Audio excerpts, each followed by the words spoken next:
As we honor you, you are wonderful. You are worthy, oh Lord. You are wonderful. You are worthy, oh Lord. We give you glory, Lord. As we honor you. We give you glory. As we honor you. You are wonderful. You are worthy. Worthy to. You are. Oh, you are worthy. You are wonderful. Wonderful Lord. You are wonderful.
Qui que tu sois ce matin, adore Dieu.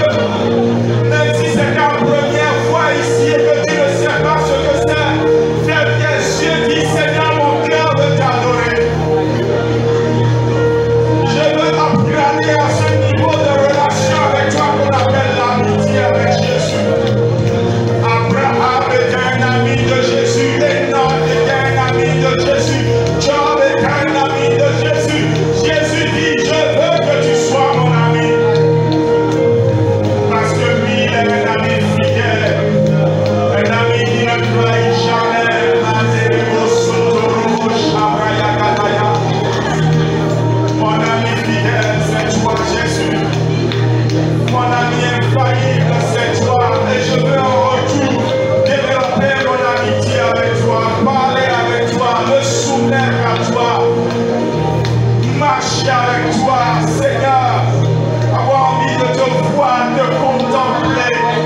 matin. Seigneur, nous voulons faire silence dans notre cœur pour t'entendre ce matin. Reçois la gloire. Et en racheté de Jésus, acclame Jésus très fort. Et racheté de acclame Dieu que ça. Nous voulons nous asseoir avec assurance dans sa présence. Amen. Donc nous rendons grâce à Dieu pour ce merveilleux dimanche. J'entends quelqu'un dire Amen. Alléluia. Nous voulons sincèrement dire merci à Dieu pour ce qu'il fait, pour qui il est dans notre vie, pour ce qu'il ne manque point d'accomplir dans nos destinées. Est-ce que quelqu'un peut encore acclamer très fort Jésus? N'oubliez pas, nous sommes dans le mois de mai, et c'est le mois des... Je n'ai rien entendu, c'est le mois des... Ceux qui n'en savent rien, c'est ceux qui ont décidé de ne plus venir à ciel ouvert les vendredis. Oh, il se passe des choses bizarres. Quelqu'un dit bizarre. Il se passe des choses bizarres ici, depuis deux vendredis. Frère, pardon, vendredi prochain, il ne faut pas mentir. Il se passe des choses bizarres ici. Le Seigneur a promis de faire des choses et il est en l'œuvre. Anthony, je suis passé après la prière, j'ai donné le témoignage d'un frère. Dès qu'il va revenir rapidement voir la famille, lui-même pourra donner le témoignage. Dieu lui a fait une porte grande ouverte comme ça. Quelqu'un fait une grande ouverte comme ça. Amen. Pour toi aussi sera grande ouverte comme ça.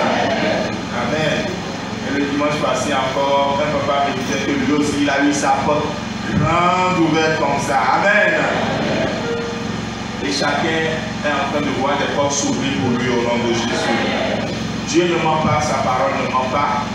Et cette semaine, il nous donne rendez-vous sous la porte des brebis pour un miracle extraordinaire. Amen. Je tiens à annoncer. Dans les annonces, vous avez remarqué que voilà, on a pu parler de notre jeûne prière programmée pour démarrer dès demain. Je vous souligne, veuillez écouter avec attention, le jeûne prière ne va plus démarrer demain, mais plutôt le 17. Donc, en 2 lundis, on va commencer 7 jours de jeûne prière. Le pré-book est déjà fait. Même toutes les soirées, tout est préparé. La raison pour laquelle on voulait la faire la semaine qui vient et non la semaine de Pentecôte, c'est parce que dans la semaine qui vient, il y a jeudi qui est férié. Et dans ma planification, c'était que le jeudi là, de 9h à 13h, on serait à l'église pour prier intensément, pour vraiment avoir le temps de prier. Maintenant, hier, on était à la réunion et 2 informations sont venues un peu bousculer la planification. L'Église nationale tient à ce que nous respections la semaine de Pentecôte. Donc, on va déplacer finalement aux 7 jours de jeûne et prière dans la semaine de Pentecôte. Et puis, il y a que la semaine des femmes est reportée pour le 30. Donc, ces 2 informations font que on sera obligé de tenir nos 7 jours du 17 au 23 si je ne me trompe. Donc, c'est pendant cette période qu'on va faire 7 jours de jeûne et prière. Le pré-book, on ne va plus vous le céder aujourd'hui. On va attendre la semaine pour vous le céder, pour que vous puissiez vous préparer dans le jeûne et la prière et que le Seigneur nous bénisse. Amen. Moi-même, je sens que quelque chose peut se passer pendant ces 7 jours. Qui le sent comme moi? Je ne peux pas vous l'expliquer. Je vous assure, je ne peux pas vous l'expliquer. Mais ça va être grave pour parler un peu comme les jeunes. Amen. Ça va être grave. Je veux terminer ce matin la série intitulée « Je ne te laisserai point aller que tu ne m'aies béni ». Je ne te laisserai point aller que tu ne m'aies béni. Et pour cette série, nous avons lu dans Genèse 32, du verset 24 au verset 30. Nous avons lu dans beaucoup d'autres passages tels que Osée, Matthieu, etc. Nous avons eu à voir plusieurs sous-thèmes dont le premier c'était une rencontre voulue par Dieu. Le deuxième était lutter avec Dieu jusqu'à... Et le dernier terme de ce matin, c'est ton cas est différent. Et j'entends quelqu'un dire amen. Ton cas est différent. Quelqu'un dit mon cas est différent. Amen. Donc c'est le sous-thème d'aujourd'hui. Nous lisons toujours notre texte de Genèse, parce que c'est avec lui qu'on va finir. Genèse 32, 24 à 30, Jacob demeura seul. Genèse 32, 24 à 30, je vois que ça feuillette encore. Jacob demeura seul. Alors un homme lutta avec lui jusqu'au lever de l'aurore. Voyant qu'il ne pouvait le vaincre, cet homme le frappa à l'emboîture de la hanche. Et l'emboîture de la hanche de Jacob se démit pendant qu'il luttait avec lui. Il dit, laisse-moi aller, car l'aurore se lève. Et Jacob répondit, je ne te laisserai point aller que tu ne m'aies béni. Cet homme lui dit, quel est ton nom? Et Jacob répondit, Jacob. Cet homme dit encore, ton nom ne sera plus Jacob, mais tu seras appelé Israël, car tu as lutté avec Dieu et avec les hommes, et tu as été vainqueur. Jacob l'interrogea en disant, fais-moi, je te prie, connaître ton nom. Il répondit, pourquoi demandes-tu mon nom? Et il le bénit là. Jacob appela ce lieu du nom de Péniel, car dit-il, j'ai vu Dieu face à face, et mon âme a été sauvée. Amen. Ton cas est différent. Amen. Ce n'est pas tous les bandits qui ont été transformés comme Jacob. L'histoire de Jacob est effrayante à certains points de vue. Presque les 2 tiers de sa vie, il a passé à tromper les gens. Depuis le sein de sa mère. À être un vrai trompeur, champion en tromperie, toute catégorie confondue. Et puis un jour seulement, Dieu vient le rencontrer pour changer tout dans sa vie. Ce sera ton cas également au nom de Jésus. Il n'y a aucun péché que quelqu'un ne puisse abandonner tant qu'il sait que celui qui permet d'abandonner les péchés, c'est Jésus. Il n'y a aucun défaut que quelqu'un ne puisse abandonner s'il vient à la croix pour dire Jésus, décharge-moi de ce défaut. Israël, ce nom signifie lutter avec Dieu. Vous voyez, le cas de Jacob est différent. Son nom a été changé et lorsque on a voulu lui donner un nom nouveau, on lui a donné le nom qui exprime ce qu'il a fait. Et qu'est-ce qu'il a fait? Il a lutté avec Dieu. Et ceux qui ont suivi le deuxième sous-thème, vous savez que lutter avec Dieu, ce n'est pas un combat physique à main nue. C'est dans la prière, tel que Osée nous l'a dit. C'est gémir, supplier, invoquer, déclarer, jusqu'à obtenir. Et Dieu a vu que cet homme savait vraiment prier. Il savait tellement prier que le nom de lutter avec Dieu lui a été donné comme son nom. Et aujourd'hui, jusqu'à ce jour, c'est ce nom que porte une nation. Et vous imaginez comment est-ce que cette nation peut être une nation défaite? Jamais. Ce nom poursuit cette nation jusqu'aujourd'hui. C'est une nation qui a lutté avec Dieu et qui a été trouvée vainqueur. Une nation qui n'existait pas et qui existe en 6 jours, des nations autour viennent lui faire la guerre. Et en 6 jours, la nation qui n'a pas d'armée, qui n'a rien, triomphe de la nation, des nations autour. Vous imaginez ça? Une nation qui a lutté avec Dieu et qui a été vainqueur. Bien-aimé, j'aimerais que tu crois ce matin que si Dieu change ton nom, j'aimerais que tu crois ce matin que si Dieu dit que ton cas sera différent, c'est que ton nom est vraiment changé et que ton cas est vraiment différent. Et quel est le nom que Dieu veut te donner à toi? Quel est ce nom qui va exprimer la manière dont tu tiens Dieu? Si vous me demandez à moi quel est le nom qui exprime le plus la manière dont je tiens Dieu, je vous dirai que c'est adorateur. J'aime ça. Je ne parle pas de quand on chante un chant, on ferme les yeux. Mon cœur est versé pour lui. Mon cœur n'a pas de chambre à coucher où Jésus ne peut pas entrer. Tu me suis là?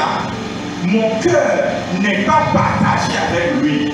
Je ne suis pas parfait. Mais dans mon imperfection, j'ai dit à mon cœur, tu n'as pas le choix. Tu vas adorer Dieu.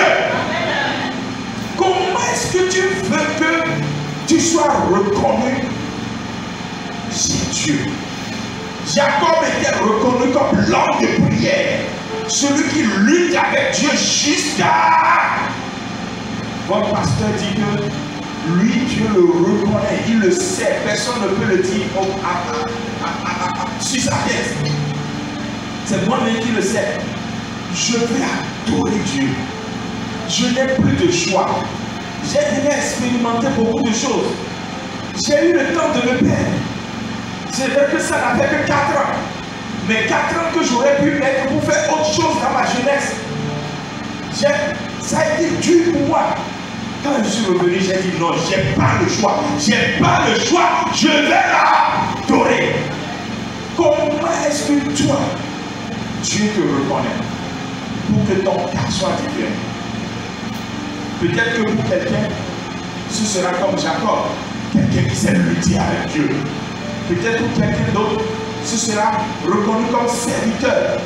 Mais j'aimerais dire à ceux qui sont reconnus comme serviteurs de Dieu, attention, servir Dieu ou se laisser utiliser par Dieu est une chose qu'il faut savoir maîtriser. Parce que Dieu peut vous utiliser quand bien même vous êtes un peu loin de lui. C'est à toi de discerner comment Dieu veut t'utiliser. Tout comme Abraham, dans Genèse chapitre 17, le verset 5, Abraham a eu un nom nouveau. Il était Abraham. Et il est devenu Abraham. C'est-à-dire, Dieu lui a dit non seulement j'ai fait que tu sois quelqu'un qui se répand à gauche et à droite, maintenant je veux faire de toi quelqu'un qui est élevé. Alléluia. Vous imaginez? Dieu a pris un homme et lui a montré toutes les dimensions de la vie possible. Est-ce que Dieu veut prendre quelqu'un ici ce matin pour lui montrer aussi toutes les dimensions de la vie possible? Alors cette personne voudra bien se tenir debout. Elle va dire, Seigneur, prends-moi ce matin et montre-moi toutes les dimensions de la vie possible.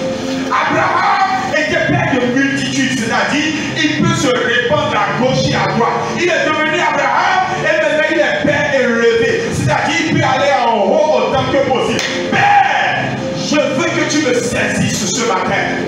Comme tu saisis des gens dans la Bible et fais-moi expérimenter toutes les dimensions possibles de ta gloire dans cette vie. Et lève-toi et commence à prier ce matin. Je ne te sens pas en train de prier ce matin, tu es en train de parler à Dieu pour saisir quelque chose de sa part. Ouvre ta bouche et parle-lui ce matin. Dis-lui, Seigneur, saisis-toi de moi et emmène-moi dans toutes les dimensions de ta gloire, les dimensions possibles, à gauche, à droite, élevé. Seigneur Dieu, ça c'est l'image de qui tu es. Qui tu es, tu veux que tes enfants soient. Tel il est, tel nous sommes. Tel il veut que nous soyons dans ce monde. Oui, Père éternel, Dieu Tout-Puissant, je viens à toi ce matin. Je viens à toi parce que je sais que tu peux te saisir de moi pour m'emmener maintenant dans toutes les dimensions possibles de ta gloire sur la terre. Je veux, Père éternel Dieu, être à gauche, à droite, en haut, comme tu l'as fait pour Abraham. Ce n'est pas réservé seulement à Abraham. Encore que, Seigneur, je suis de la postérité d'Abraham par la foi. Et je hérite, Seigneur Dieu, des bénédictions d'Abraham par la foi. Père, voici, c'est mon tour que tu te saisisses de moi et de ma vie pour, Seigneur Dieu, faire ce que tu veux faire. Et je m'abandonne, et je me soumets, et je me livre entièrement maintenant, Père. Glorifie ton Saint-Nom au nom de Jésus. Je ne sais pas ce que tu fais.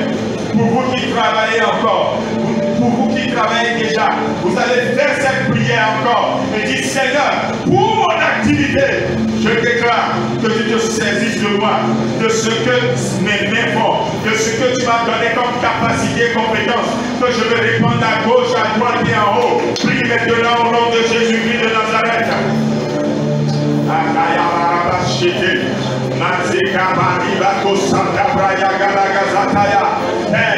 Nous voici maintenant devant toi, te présentant le panier qu'on a dans la main, la cruche qu'on a dans la main, l'outil qu'on a dans la main, les compétences qu'on a dans la main. Seigneur, de l'habileté que tu as mis en nous. Voici, Seigneur, cela t'est présenté pour que, Père, il y ait maintenant une révolution, un changement, une révolution. Père, nous savons que tu entends les prières, nous savons que tu exauces et que ce matin, tu viens à notre rencontre. Au nom de Jésus, nous avons prié. Amen. Amen. Veuillez vous asseoir. Et quand Dieu fait cela, il finit toujours par le confirmer.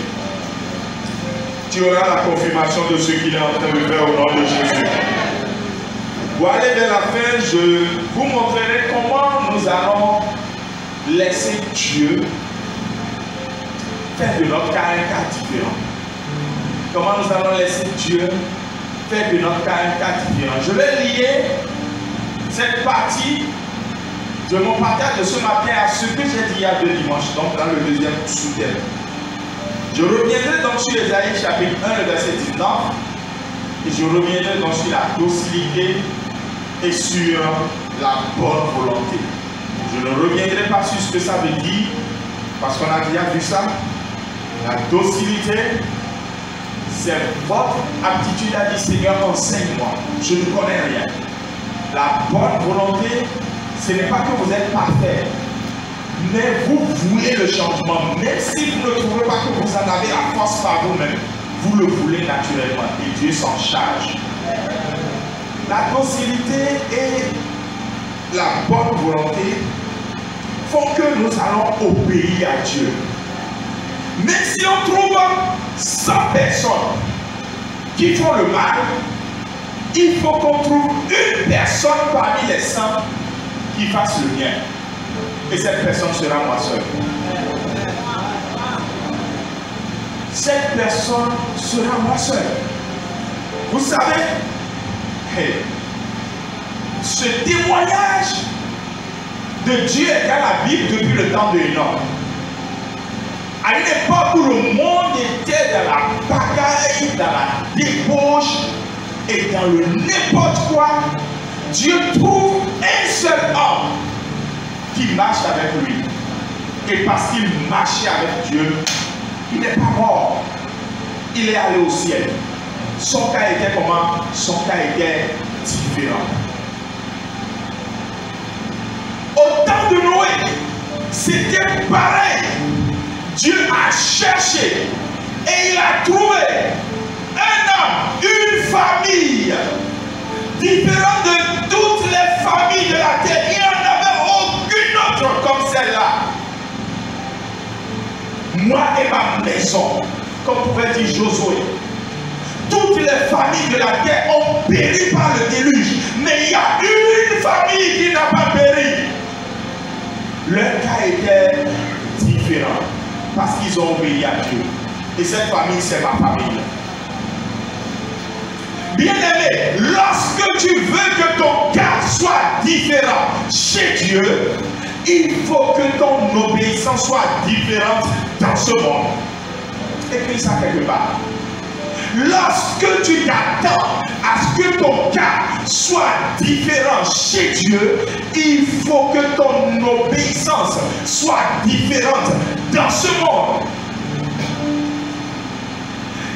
Parce que, laissez-moi vous dire que Dieu fait des exceptions aux gens. Est-ce qu'on a vu ça le vendredi? Oui, oui. Il n'y a que 3 personnes qui étaient là le vendredi. Est-ce qu'on a vu ça le vendredi? Oui, oui. Ah. On peut percevoir des taxes injustes chez tout le monde. Je ne parle pas des impôts de notre nation. Je parle de cette activité spirituelle, satanique, qui donne droit à des entités démoniaques de venir prélever, d'être des douaniers démoniaques. Un peu comme les princes de Perse étaient des douaniers sur la tête de Daniel. Entre Daniel et Dieu, il existe. Bibliquement, nous avons vu ces douaniers. Et Jésus a dit, les rois de la terre ont le droit de percevoir cette taxe chez les étrangers, pas chez les fils. Est-ce qu'il y a les fils ici? Les fils en sont exemptés. Il y a des exceptions. Pour entrer dans cette exception, pour vivre cette exception, il faut être un fils. Il faut être un fils obéissant au milieu d'une génération perverse. Bien-aimé, tu n'as pas idée de ce que Dieu est sur le point de faire dans ta vie. Et j'aimerais donc t'emmener dans Matthieu 21, du verset 28 au verset 31, pour te montrer que l'obéissance que Dieu cherche, ce n'est pas une vie parfaite.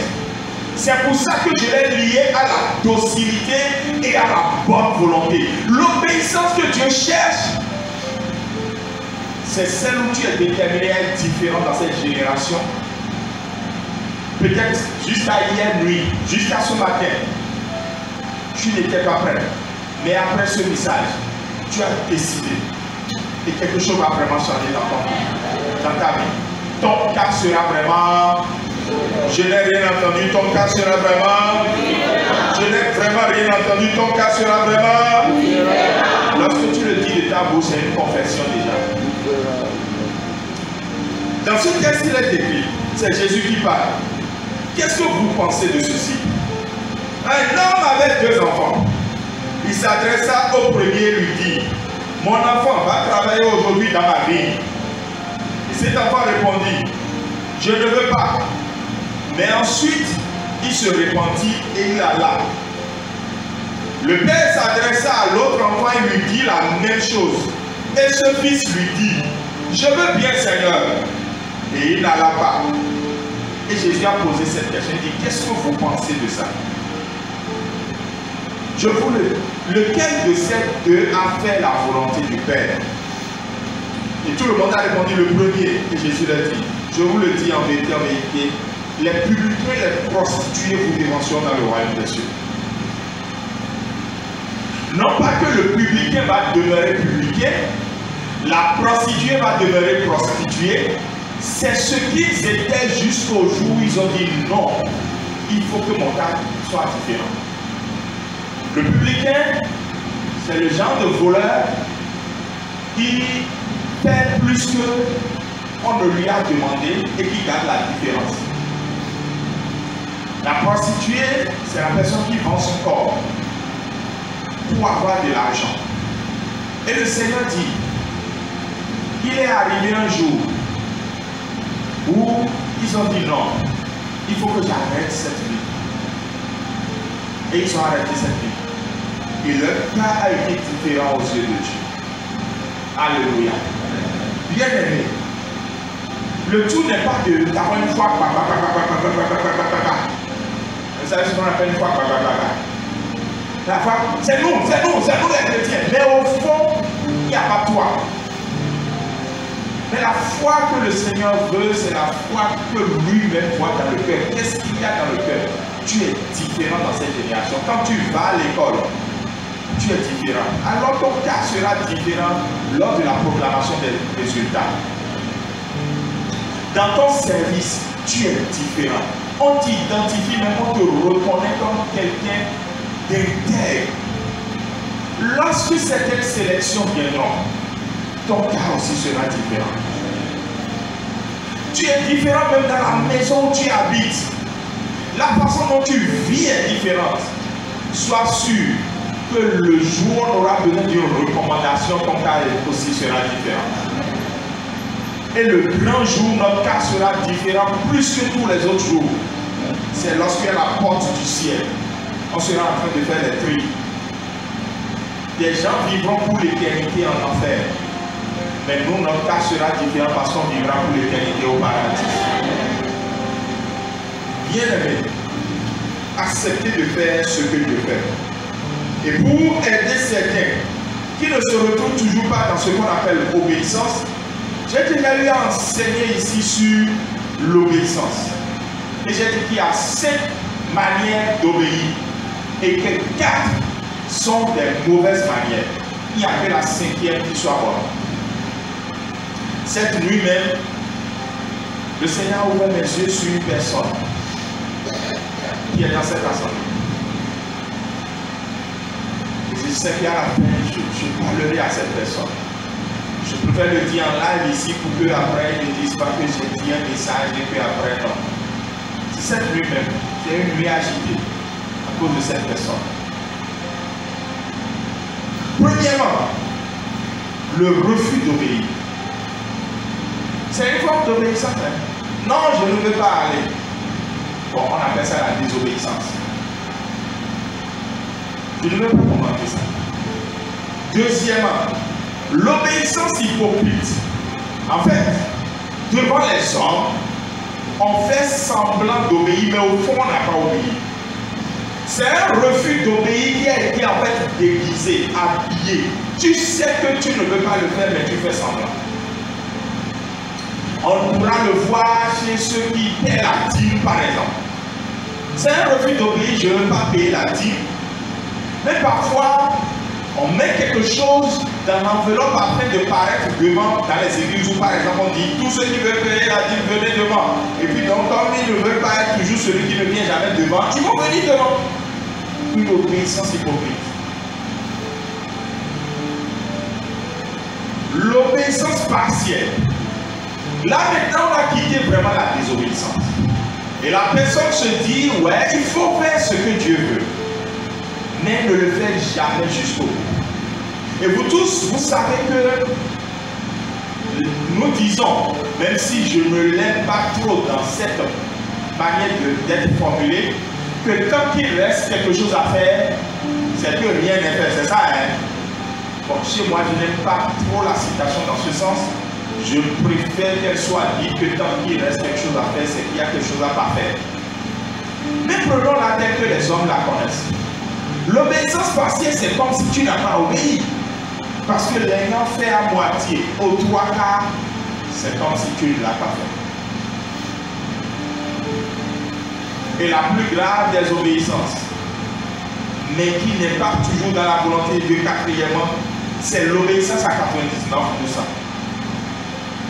C'est l'obéissance de celui qui dit j'ai obéi jusqu'à. C'est l'obéissance de cette soeur qui a dit j'ai obéi jusqu'à la veille de mon mariage, je suis tombé avec mon fiancé. J'ai obéi jusqu'à. Pourquoi avoir obéi jusqu'à 99%? Qu'est-ce qui t'a retenu?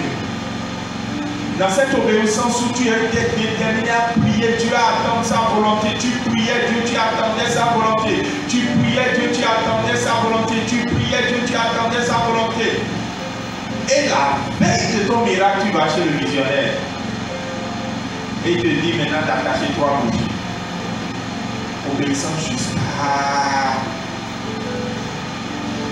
Bien aimé, il n'y a que l'obéissance totale, qui est d'abord un choix. Quelqu'un dit un choix. L'obéissance totale est un choix. Je veux. Ce n'est pas je peux. Je veux obéir. Et maintenant, l'obéissance totale est une œuvre du Saint-Esprit. Donc, c'est un choix appuyé par le Saint-Esprit. Un choix déterminé qu'on fait en disant, quel que soit le poison qu'on m'offre sur un plat d'or, je ne regarde pas le plat d'or, je regarde le poison et je dis, je ne veux pas. Et je tiens ferme. Ça me donne quoi de coucher avec une femme qui n'est pas ma femme? Elle peut être belle, comment encore que ma femme est la plus belle au monde. Je sais que c'est du poison. Le plat en or ne peut pas me tromper. C'est pas vrai. C'est pas vrai. Comprenons-le. L'obéissance totale nous distingue. Et lorsque l'obéissance totale te distingue, au jour des grandes distinctions, Dieu te dit ton cas est différent. Quelqu'un dit encore mon cas est différent. Et pour aller dans la prière maintenant, je veux lire ce texte qu'on a déjà lu et prié sur ça ici, mais il y a très longtemps. Donc il y a plein de personnes qui n'ont pas eu le temps certainement de prier avec ce texte. C'est un miracle spirituel qui veut se passer dans ta vie maintenant ce matin. Exode 21, 1 à 6. Le Seigneur ne veut plus que tu sois un esclave. Il veut que tu sois un fils de la maison. Et si tu es un fils de la maison, ton cas sera différent. Dans ce texte d'Exode 21, du verset 1 au verset 6, il est dit: voici les lois que tu présenteras au peuple. Si tu achètes un esclave hébreu, cet esclave te servira 6 années. Mais la 7e année, cet esclave sortira libre, sans rien payer. Si cet esclave est venu seul, il sortira seul. Si cet esclave est une femme, il sortira avec sa femme, ou sa femme sortira avec lui. Si son maître, si c'est son maître qui lui a donné la femme, et qu'il a eu des fils et des filles, la femme et les enfants seront à son maître et l'esclave partira seul. Maintenant, suivez attentivement. Si l'esclave dit: j'aime mon maître, j'aime ma femme et mes enfants, je ne veux pas sortir libre, alors son maître le conduira devant Dieu et fera approcher son oreille de la porte ou du poteau, et son maître lui percera l'oreille avec un poinçon. Alors cet esclave sera pour toujours au service de son maître. Si tu acceptes ce matin que Dieu te perce les oreilles, tu vivras une vie d'exception. Quelqu'un dit amen. La vie d'exception est avec ceux à qui on a percé les oreilles. Nomene tontona baradotobea. Mais tontona vena montemena c'est celui à qui on a percé l'oreille, pas pour qu'il porte des boucles d'oreilles, mais on lui a défoncé, ce qui fait qu'il n'entend pas pour obéir, ça a été défoncé. Spirituellement, ce miracle a lieu ce matin. Mais Dieu ne force personne. Il fait ce miracle dans la vie de ceux qui disent: Seigneur, je t'aime et j'aime les choses que tu m'as données. Parce que la femme et les enfants, c'est le maître qui lui a donné ça. Il dit: Seigneur, la première personne que j'aime, c'est toi-même d'abord. Et j'aime maintenant tout ce que tu m'as donné. Et parce que j'ai dit ça, perce-moi les oreilles. Je ne veux plus être un étranger. Les étrangers sont taxés. Les étrangers sont abusés. Mais je veux être un fils. Un fils a des exceptions. Son cas est différent. Bien aimé, vous connaissez déjà la dimension prophétique dans laquelle le Seigneur me permet d'opérer. Et je peux vous dire que les temps ne sont pas bons. Les temps ne sont toujours pas bons. C'est à coup d'intercession. On a beaucoup intercédé devant la face du Seigneur pour en être là où on est. Mais les temps ne sont toujours pas bons. Bien aimé, il vaut mieux que tu sois dans l'exception. Que tu amènes toi et ta famille dans l'exception. Que tu amènes toi, ta famille, tout ce qui vous amène dans l'exception. Que l'une à votre gauche, l'une à votre côté, vous soyez distingués, vous soyez mis à part. Que lorsqu'on cherche, on ne trouve que vous. Père, vous tenez debout, nous allons prier. Et tu vas dire: Seigneur, je veux t'obéir. Et parce que je veux t'obéir, perce-moi les oreilles ce matin. Je ne vais pas te forcer à prier. Si tu veux prier, ouvre ta bouche, lève ta voix et commence à parler à Dieu. Ce miracle aura lieu dans ton cœur ce matin, au nom de Jésus. Seigneur, voici mon oreille. Voici mon oreille ce matin, Seigneur. Voici mon oreille devant toi à la porte de ce mois de mai. Tu m'amènes à la porte de ma destinée.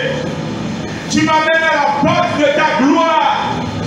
Tu es venu me raconter à la porte des brebis parce que je ne suis plus un bouc. Je suis une brebis à la porte des brebis. Tu veux me percer l'oreille ce matin, Seigneur. Je me laisse entre tes mains. Perce-moi l'oreille. Ah, Seigneur, perce-moi l'oreille ce matin. Ce que ma maman dit depuis et que je n'obéis pas. Ce conseil qui sort de ta parole tous les jours et que j'entends et je n'applique pas.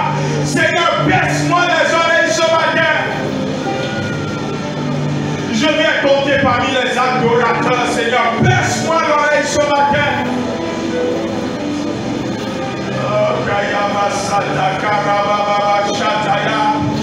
Il y a le Saint-Esprit qui est là et qui veut prendre en charge des vies ce matin.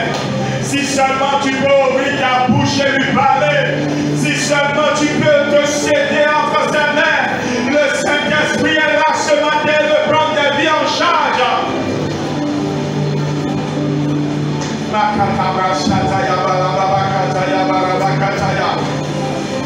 Saint-Esprit, me voici encore. Je veux renouveler ce deal à la porte de ma destinée. Car tu as dit que ce mois de mai, c'est le mois des portes ouvertes. Et tu m'emmènes à une porte, la porte de ma destinée pour percer mon oreille. Jésus, perce mon oreille à nouveau.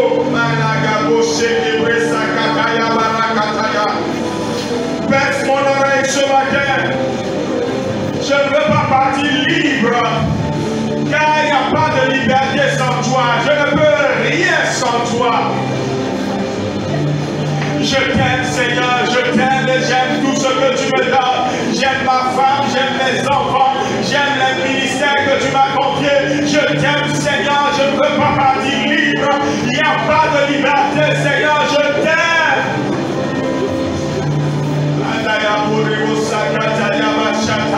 Seigneur, je t'aime. Je t'aime, Seigneur.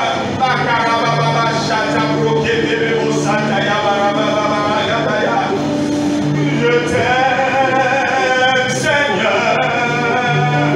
Je t'aime, Jésus. Je t'aime, Seigneur.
dit comme la pluie qui vient, qui doit arroser avant de retourner par le cycle de l'eau dans la nature. Ta parole est venue ce matin. Elle a changé des vies. Elle a changé des cœurs. Tu trouves maintenant des disciples. Et ton nom est glorifié.